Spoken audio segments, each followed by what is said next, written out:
तो ये जरा देख लीजिए आप लोग कि ये ऊपर की लाइन रेजिस्टेंस हम कंसिडर करते हैं, ऊपर वाली लाइन, और नीचे की लाइन सपोर्ट, है ना। सो ये हमेशा हमें ध्यान देना है कि ऊपर की लाइन जब भी होगी, चाहे वो ऐसे ऊपर की लाइन हो, चाहे ऐसे नीचे की लाइन हो, ऐसे ऊपर की लाइन हो या ऐसे नीचे की लाइन हो, ऐसे ऊपर की लाइन हो या ऐसे नीचे की लाइन हो, ऐसे ऊपर की लाइन हो, ऐसे नीचे की लाइन हो, ऐसे ऊपर की लाइन हो, ऐसे नीचे वाली लाइन हो, ऐसे ऊपर की लाइन हो, ऐसे नीचे वाली लाइन हो, ठीक है। मार्केट का जो स्ट्रक्चर है, बस 1 2 3 4 5 6, सिर्फ यही 6 स्ट्रक्चर है, इसी स्ट्रक्चर में ही मार्केट मूव करता है। इसके अलावा और कोई भी स्ट्रक्चर नहीं है मार्केट का, ठीक है। जिसे हम लोग चार्ट पैटर्न वगैरह भी आगे पढ़े थे हम लोग। सो हमेशा ध्यान देना है कि ऊपर की जो लाइन होगी ये ऑलवेज रेजिस्टेंस होता है, ऑलवेज रेजिस्टेंस। और रेजिस्टेंस का नाम जो है उससे ही समझ में आ जा रहा है कि रेजिस्टेंस मतलब वो रुकावट पैदा करेगा। किसमें रुकावट पैदा करेगा?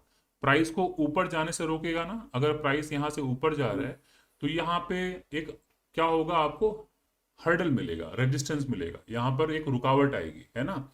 सो यहां क्यों रुकावट आएगी? क्योंकि इस रेजिस्टेंस पर कौन बैठा रहता है? ये रेजिस्टेंस जो है सप्लाई जोन है ना, रेजिस्टेंस सप्लाई जोन है। इस सप्लाई जोन पर कौन बैठा होता है? सेलर्स। तो सेलर्स प्राइस को ऊपर जाने नहीं देते हैं, सेलर्स रोकेंगे प्राइस को ऊपर जाने के लिए। क्यों? क्योंकि इस प्राइस को ऊपर लेके जा कौन रहा है? बायर लेके जा रहे हैं ना। तो बायर को अपने टेरिटरी में, अपने घर में नहीं घुसने देंगे सेलर। जाने देंगे क्या? नहीं जाने देंगे। सेलर का फितरत है वो मार्केट को नीचे ढकेलना, और बायर की फितरत है मार्केट को ऊपर ले जाना। तो नीचे वाली जो लाइन है ये हम लोग टेक्निकल एनालिस्ट जितने होते हैं उसे सपोर्ट कहते हैं। अगर आप फाइनेंशियल वर्ल्ड में कहीं अगर आप जब भी बात करेंगे तो सपोर्ट को यहाँ पर लोग डिमांड की बात करते हैं, डिमांड जोन। ऑलवेज आप लोग देखते हैं ना, मार्केट पूरी दुनिया भर में जहां पर भी व्यापार चल रहा है, ट्रेड चल रहा है, ऑलवेज डिमांड और सप्लाई के बीच में ही पूरी दुनिया एग्जिस्ट करती है। डिमांड सप्लाई, जितने लोग इकोनॉमिक्स के स्टूडेंट हैं या फिर इकोनॉमिक्स को समझते हैं सभी को पता है डिमांड एंड सप्लाई इसी पे चलता है ना सब कुछ। जी सर। तो ऑलवेज हमें समझना है कि डिमांड तब आएगा जब लोग किसी चीज की बाइंग करते हैं, है ना। जब आप किसी भी भाव में खरीदते हैं, किसी भी प्राइस में जब आप खरीदने लगते हैं, इसका मतलब है लोगों का इंटरेस्ट है उस एसेट में, उस प्रोडक्ट में, उस इंस्ट्रूमेंट में इंटरेस्ट है, लोग खरीद रहे हैं, तभी तो डिमांड बढ़ रहा है। अगर ना लोग खरीदें तो डिमांड तो घट जाएगा, घट जाएगा कि नहीं, है ना। तो डिमांड जोन पर कौन बैठा होता है दोस्तों? डिमांड जोन पर कौन बैठा होता है? बायर। बायर्स। तो जब जब मार्केट ऊपर से, ये जब ढकेलेंगे सेलर्स ऊपर से, जब प्राइस को नीचे ढकेलेंगे, तो जैसे ही यहाँ प्राइस आएगा तो हमें बस इतना ही समझना है कि ये हमारा एरिया आ गया, या फिर ये कह लीजिए ये ट्रेन आ रही है, अपने प्लेटफॉर्म पे ट्रेन आ गई है, अब मैं इस ट्रेन में बैठने वाला हूं। ये मेरा प्लेटफॉर्म है कि नहीं? ट्रेन प्लेटफॉर्म के पास आ गई है, बीच में जी। ट्रेन है, रनिंग ट्रेन है, थ्रू ट्रेन है, गैलपिन है, हम नहीं पकड़ेंगे, ठीक है। अब ये प्लेटफॉर्म के पास आ गई है, लेकिन अभी भी आप देख रहे हैं प्राइस तो कंटिन्यू, ये थ्रू ट्रेन है, हो सकता है सीधे निकल जाए नीचे, ये भी है ना प्रोबेबिलिटी, है ना। जी। तो हमें कोई जल्दबाजी नहीं करना है। आप लोग देखिए ट्रेन पकड़ने जाते हैं तो कई बार प्लेटफॉर्म पे ट्रेन रुकती नहीं है, देखा होगा आप लोगों ने। जो थ्रू ट्रेन होती है सीधे निकल जाती है ना। तो इसका मतलब थोड़ी है कि प्लेटफॉर्म पे आई कूद जाए हम। प्लेटफॉर्म पे ट्रेन रुके तब तो बैठना चाहिए ना हमें। तो वैसे ही प्राइस अगर ऊपर से गिर रहा है, गिर रहा है, गिर रहा है, कई बार ये जैसे ही सपोर्ट के पास आता है, लोगों को ये लगता है कि यार तुरंत बाई कर लो, सबसे पहले एंट्री हम ले लेंगे तो प्रॉफिट सबसे पहले हम कमाएंगे, सबसे ज्यादा हम कमाएंगे। ऐसी फीलिंग आती है, जिसकी वजह से आप लोग मार्केट में एक वर्ड का नाम सुनते होंगे, FOMO, fear of missing out, कि लोगों को लगता है जल्दी से बाई कर लो, क्योंकि यहीं से मार्केट, हो सकता है मार्केट अगर यहां तक चला जाए तो हम ये जो प्रॉफिट है मिस कर जाएंगे, तो यहीं बुक कर लो, जो भी ऊपर जाएगा सबसे पहले हम प्रॉफिट पाएंगे। लेकिन हम ये भूल जाते हैं कि ये हम जल्दबाजी में डिसीजन ले रहे हैं। हो सकता है ये मार्केट गिरते गिरते गिरते जाए, पूरा नीचे गिर जाए, है ना। तो जल्दबाजी में नुकसान हो सकता है, तो थोड़ा वेट करना होगा हमें। तो जैसे ही सपोर्ट के पास आएगा, अब हमें यहाँ पे ध्यान रखना है कि एक तो सपोर्ट के पास आ गया, सपोर्ट के पास हमें क्या करना होता है? क्या करना होता है? बाई करना बाय। होता है ना, हाँ। तो ये एक हमें सिग्नल मिल गया कि सपोर्ट के पास हमें बाई करना है, पहला प्लस पॉइंट, ठीक है। ये इसे आप एक ट्रिक मान लीजिए। अब एक टिक मान लिया आपने कि बाई करना है, लेकिन क्या हम सिर्फ एक सपोर्ट के पास आया ये सफिशिएंट इंफॉर्मेशन है हमारे लिए बाई करने के लिए? नहीं।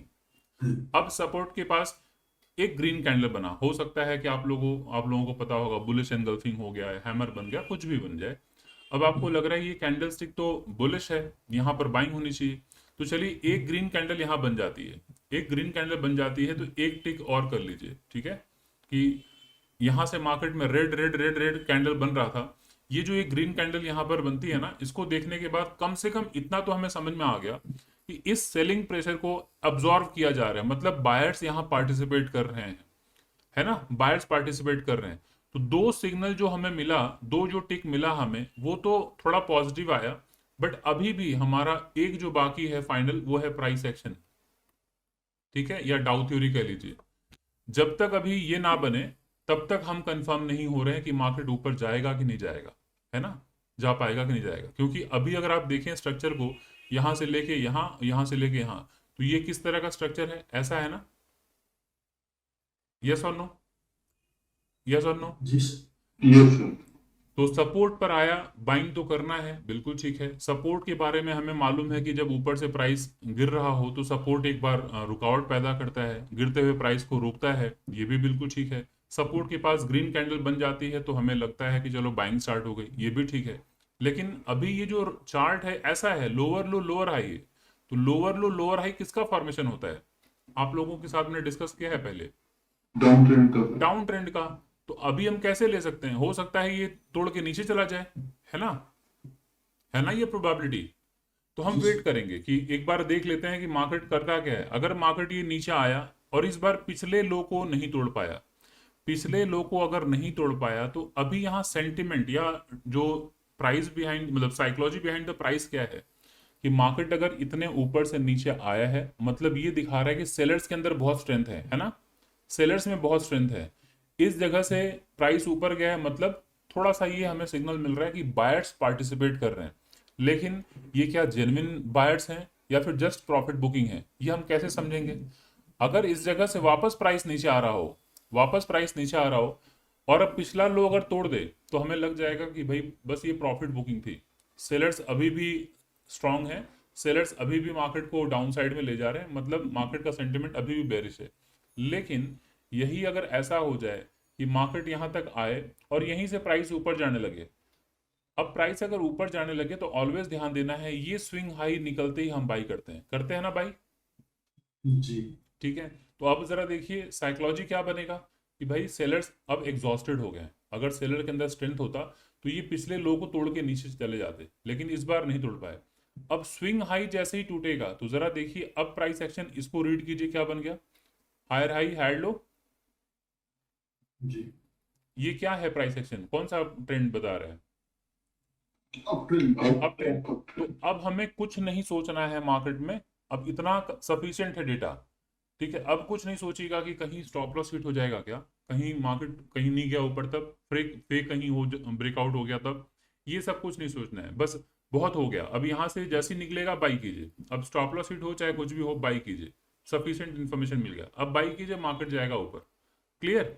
तो अभी यहां तक तो सभी को समझ में आ गया ना, सपोर्ट और रेजिस्टेंस जो है उस पे हमें क्या करना है, सपोर्ट पर बाई करने के बारे में सोचना है, और रेजिस्टेंस के पास जब जाए मार्केट तब हमें सेल करने के बारे में सोचना है। ये जरा देखिए मार्केट ऊपर गया, जैसे ही इस जगह जाएगा, जैसे ही इस जगह पहुंचा और यहाँ कोई भी सेलिंग पैटर्न बने, तो आप तो प्रीवियस डेटा को देखते हुए ये अनुमान लगा ही रहे थे कि इस जगह पे दोबारा अगर प्राइस पहुंचेगा तो सेलिंग आ सकती है।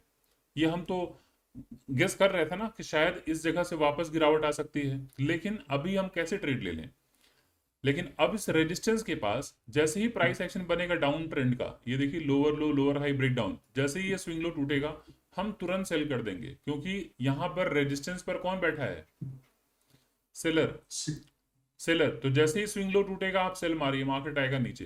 क्लियर? तो मार्केट ऐसे ही मूव करेगा, चाहे ऐसे हो या फिर मार्केट ऐसे मूव करेगा, है ना।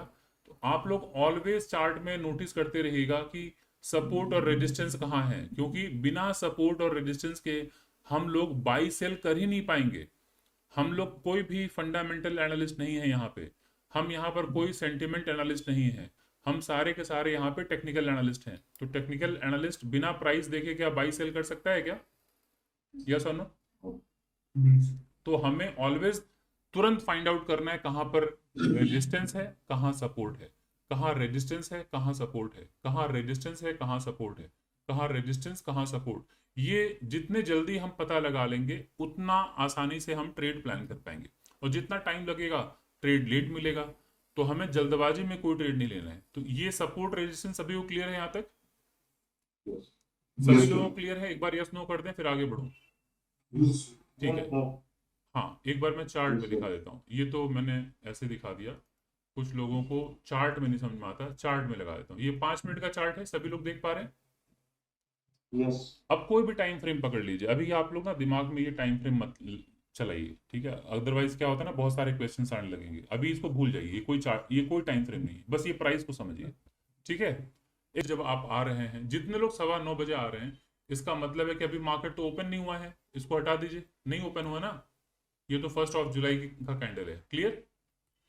तो जब आप 9:15 के पहले आ रहे हैं तो आपको तो प्रीवियस डेटा देखना पड़ेगा कि मार्केट नीचे गिरा था पिछले दिन, की मार्केट ऊपर गया था, कि मार्केट साइडवेज में था। कुछ तो डेटा पॉइंट होना चाहिए, कैसे हम प्लान करेंगे? कोई लक्ष्य तो होना चाहिए। जीवन हो चाहे ट्रेडिंग हो चाहे बिजनेस हो, किसी भी फील्ड में अगर टारगेट नहीं है तो हम कहाँ पहुंचेंगे? भटकते रह जाएंगे, है ना? एक एम गोल होना चाहिए ना हमारा, कि अगर हम यहाँ से निकले हैं तो हमारा अगला गोल क्या होगा, अगला गोल क्या होगा। गोल ही नहीं रहेगा तो हम जंगल में भटके हुए मुसाफिर की तरह रहेंगे, भटकते रहेंगे। क्लियर है सभी लोगों को? तो गोल तो होना चाहिए। तो अभी जरा सोच लीजिए कि आप लोग आ रहे हैं सुबह 9 बजे आ रहे हैं, चाहे 8:45 आ रहे हैं, तो आपके पास यही डेटा अवेलेबल होगा सुबह सुबह, यस और नो? यस सभी लोग बताइए मुझे, जो 9:15 वाले प्लेयर हैं। यस ठीक है, तो आपके पास जब यही डेटा है तो आपको इसके अकॉर्डिंगली लेवल्स फाइंड आउट करके रख लेना है, ठीक है? अब आप देख रहे हैं 30 तारीख को मार्केट कहां से गिरा है, इस यहां तक गया था, बट अभी हमें मैक्सिमम टच कंसीडर करना है। तो अगर हम देखें तो ये एक लेवल है ना? ये एक लेवल है, यस और नो? ठीक है, सभी लोग बताइए, है ना? यस सर चलिए, यस सर अब यहां से अगर आप देखिए मार्केट ऊपर से गिरा है, तो यहां तक आया था मार्केट, लेकिन हमें मैक्सिमम टच की रिक्वायरमेंट है। तो हम देख रहे हैं कि मार्केट यहां आया, ये जो है ना इस जगह, यहां से लेके ऊपर दोबारा गया। अभी इसको इग्नोर कीजिए, यहां से लेके लोअर लो, लोअर हाई दिख रहा है हमें, मतलब लोअर लो सेम हाई दिख रहा है हमें, सेम हाई। यस सर और इस जगह को देखिए, ये वो जगह है जहां से पहले ब्रेकआउट हुआ है, यहाँ सपोर्ट लिया है, यहाँ सपोर्ट लिया है, फिर यहाँ मार्केट गिरा, सपोर्ट लिया है, फिर मार्केट ऊपर गिरा गिरा गया, सपोर्ट लिया है, फिर जरा आप देख रहे हैं मार्केट गिरते वक्त यहाँ से ब्रेक डाउन हुआ है, फिर आप देख रहे हैं यहाँ पे मार्केट ऊपर जाते वक्त रेजिस्टेंस लिया है। दिख रहा है सभी लोगों को ये level? Yes sir yes sir तो मैं क्या इसको मार्क नहीं कर सकता हूँ यहाँ से लेके ऐसे करके? इसको मैक्सिमम टच की जरूरत है हमारी, तो हम ऐसे करके मार्क नहीं कर सकते? यस सर तो एक लेवल हमारे पास, अरे रुको, एक लेवल हमारे पास निकल गया, यस और नो? ठीक है, यस सर अच्छा तो अब ऐसे मार्क कीजिए, ये हो गया लोअर लो, ये हो गया सेम हाई, ये अभी यहाँ आया ब्रेक डाउन, ठीक है? ब्रेक डाउन है, तो अब इसको भी मार्क कर यस लीजिए, सर इसको भी मार्क कर लीजिए,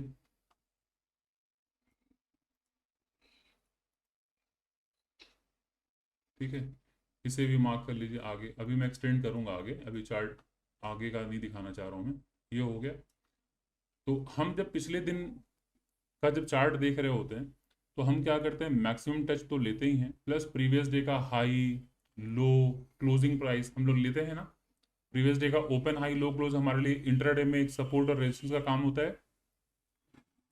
पिछले दिन का ऑलवेज ध्यान रखिएगा, पिछले दिन का ओपन हाई लो क्लोज ये हमारे लिए इंट्राडे में सपोर्ट या रेजिस्टेंस का काम करता है। तो पिछले दिन का ओपन प्राइस यही था दोस्तों, यही था ना? मैंने मार्क कर रखा है।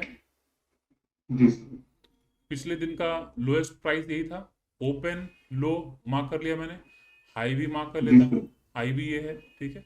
क्लोजिंग यहाँ है इस जगह पे, क्लियर? तो आइए इन जी सारे सर डेटा पॉइंट को मैं बस एक बार कनेक्ट कर देता हूँ, उसके बाद आता हूँ आज के मार्केट में पार्टिसिपेट करने। मैंने हाई मार्क कर लिया, हाई मार्क कर लिया, मैंने डे का लो मार्क कर लिया, क्योंकि आप लोग आ रहे हैं 9:15 ना, तो आपके पास होना चाहिए कि कहाँ भाई, अगर नीचे गया तो कहाँ तक बैठूंगा, ऊपर जाएगा तो कहाँ तक बैठूंगा। और ये क्लोजिंग प्राइस मार्क कर लीजिए,